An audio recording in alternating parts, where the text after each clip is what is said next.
안녕하십니까, 라비타 채널입니다. 이번 시간에는 유란시아서에 나오는 예수에 대한 내용을 소개할까 합니다. 우리가 많이 알고 있는 이야기는 제외하고 예수와 사도들 사이의 동상이몽과 오늘날 기독교에 관련된 이야기를 할까 합니다. 창조자 아들은 그가 파라다이스 삼위일체를 대표하기를 원한다면 그는 7번의 증여 과정을 거쳐야 한다고 합니다. 미카엘의 마지막 7번째 징해지는 유란시아였으며 목적은 우주 아버지의 뜻을 전파하는 것이었습니다. 그는 증여의 연속적 완수에 따라 네바돈과 그의 창조에 대해 파라다이스 삼위일체의 직접 대표자로서 무한한 권능을 부여받게 됩니다. 예수로 태어난 미카엘에게는 두 가지 사명이 있었습니다. 그 하나는 가장 낮은 지적 삶의 형태를 살아봄으로써 그의 연속적 증여의 완성을 마치고 네바돈 지역 우주의 완전한 주권을 갖는 것이고, 또 하나는 인류에게 우주 아버지의 본성과 실체를 드러내는 것이라 합니다. 예수는 사도들에게 성령의 본성과 기능에 대해 설명해 주기 시작했고, 더러운 영에 대하여 그 본성과 기원에 대해서, 그리고 세라핌의 봉사에 관해서도 이야기해 주었습니다. 하지만 그들은 예수가 말해준 것을 거의 이해하지 못하였다고 합니다. 예수는 사도들에게 아버지의 뜻이 그들의 뜻이 되어야 함을 강조하면서 그들이 왕국에 남아있으면 그들은 왕국 후 자유로운 자녀임을 말하였지만, 사도들은 그가 말한 것을 거의 이해하지 못했다 합니다. 수없이 여러 번 나는 너희에게 나의 왕국은 이 세상에 속한 것이 아니라 했지만 너희는 나를 믿지 않았다. 들을 귀가 있는 자는 내가 말하는 바를 들어라. 단 한 사람도 그가 말한 뜻을 이해하지 못했습니다. 그가 말한 모든 것에도 불구하고 또다시 사도들과 다른 추종자들은 아직도 그가 마침내 예루살렘에 가서 오랫동안 기다리던 메시아로서 새로운 왕국을 건설하고자 한다고 믿었습니다. 사도 야고보 세베대와 요한 세베대 어머니 살로메는 예수에게 특별히 다가오는 왕국에서 그의 오른쪽과 왼쪽에 자기의 아들들을 앉게 해달라고 부탁하기도 하였고, 다른 사도들이 이 사실을 알고 이들의 약삭 발음에 분노하였고, 이 형제가 크게 사과한 뒤에야 화를 풀었다 합니다. 신약 성경은 예수의 종교적 삶이 아니라 바울의 종교적 경험에 관한 토론과 그의 개인의 종교적 신념에 거의 전부를 할애하였습니다.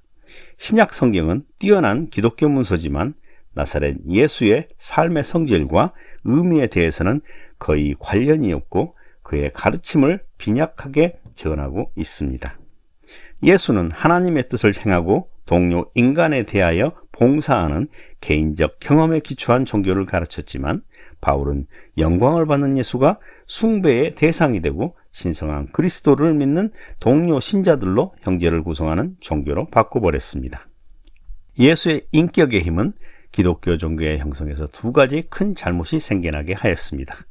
하나는 기독교 종교는 결국 예수에 관한 종교가 되었고, 인간이 하나님의 아들이라는 사실과 이것이 사실이라는 것을 믿는 믿음으로부터 오는 영원한 삶을 선포하는 종교가 되지 못하였고, 두 번째 큰 잘못은 바울의 대속의 교리였습니다.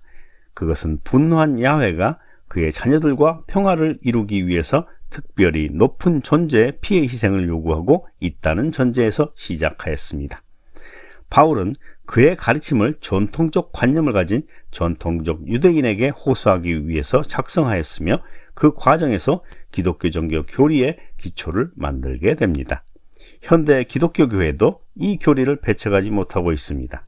왜냐하면 2000년 동안 그들은 바울의 가르침과 교훈을 추종자들에게 가르쳤고, 그리스도 사명의 본성에 대한 그의 오해를 하나님에 의해서 인간에게 드러난 진리라고 여겼습니다.